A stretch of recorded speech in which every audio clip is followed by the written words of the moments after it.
जब जब चुनाव होता है हर आदमी किसानों के हित की बात करने के लिए आगे आता है। हर नेता किसानों के हित की बात करता है, लेकिन उसके बाद भी किसानों को फ़ायदा नहीं पहुंचता। इसलिए बोल रहे हैं इस बात को क्योंकि अगर फ़ायदा पहुंच रहा होता तो आप देख रहे हैं सामने जो धरना प्रदर्शन चल रहा है, किसानों को धरना करने की ज़रूरत नहीं होती।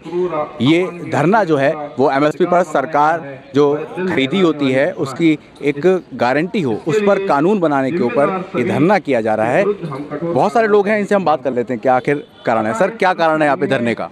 आप बताइए क्या कारण है। धरने का मूल तो ये अभी जो पूरे देश के अंदर बाढ़ के हालात हैं, किसान एकदम बर्बाद हो चुके हैं, इसको राष्ट्रीय आपदा घोषित किया जाए। दूसरा, एमएसपी की हमारी जो पुरानी मांगे हैं, उन मांगों को लेकर के हम लगातार सरकार से धरना प्रदर्शन कर रहे हैं, लेकिन सरकार नए नए कानून बना के किसानों को लूटने का ही काम कर रही है।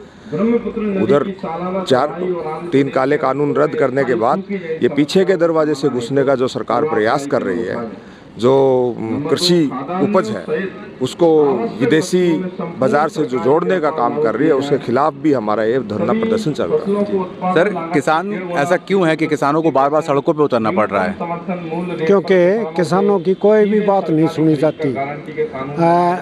कितने दिनों से किसान लगातार आंदोलन कर रहे हैं, लेकिन समस्या हल होने की बजाय समस्या बढ़ती जा रही है। अभी देखा पीछे अतिवृष्टि और बाढ़ से कितनी फसलें बर्बाद होगी, कितने घर ढह गए, कितने पशु मर गए, कितनी ज़मीनें नदियों में समा गई, तो किसानों को कितनी हानि हुई है। अभी भी खेतों में 2-2, 3-3 फुट पानी खड़ा हुआ है, तो ना उचित मुआवजा मिलता, ना राहत राशि मिलती, दुधारू पशु भी मर गए, बह गए। तो इस तरह एक नाम मात्र की सहायता या राहत राशि दी जाती है। ये परेशानी, इसके साथ किसानों को लागत से 1.5 गुने दाम नहीं मिलते। खेती घाटे का सौदा हो रही है, लागत ज़्यादा, खाद, बीज, डीजल, दवाई, बिजली, इनके रेट हर साल बढ़ जाते हैं, खेती में लागत बढ़ जाती है, परंतु एमएसपी जो है वो नाम मात्र बढ़ाया जाता है, महंगाई से 4 गुना बढ़ जाती है।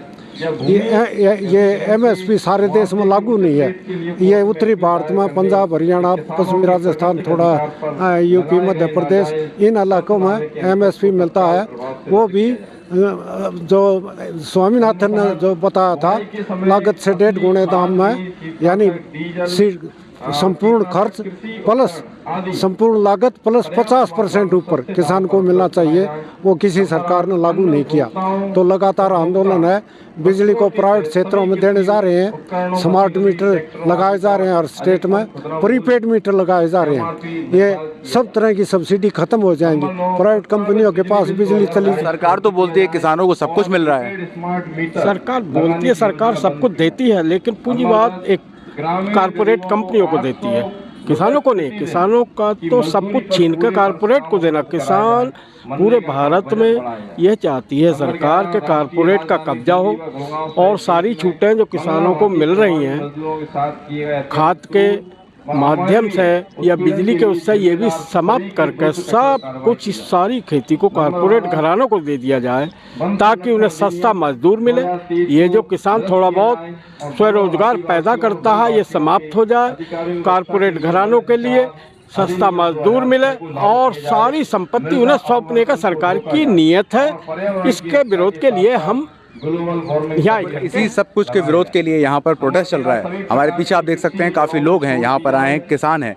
सर, कहाँ से आए हैं, क्या दिक्कत है आपकी? जिला भिवानी से आए हैं और वहाँ जल भराव बहुत ज़्यादा हो चुका है और उसके अब तक सरकार ने कोई भी स्कीम जैसे जल भराव को निकाला नहीं है। तो जैसे ये फसल भी बर्बाद होगी, जल भराव से मकान भी बर्बाद हो गए और आगे बोने वाली जो रबी की फसल है वो भी नहीं बोई जाएगी क्योंकि पानी जो का तो खड़ा है। मुआवजा, कोई मुआवजा राशि अभी बस नाम मात्र की, जैसे कहा है कि 10,000 या 15,000 प्रति एकड़ मतलब जैसे देंगे, अब वो भी तसल्ली नहीं है कि सबको देंगे या नहीं देंगे।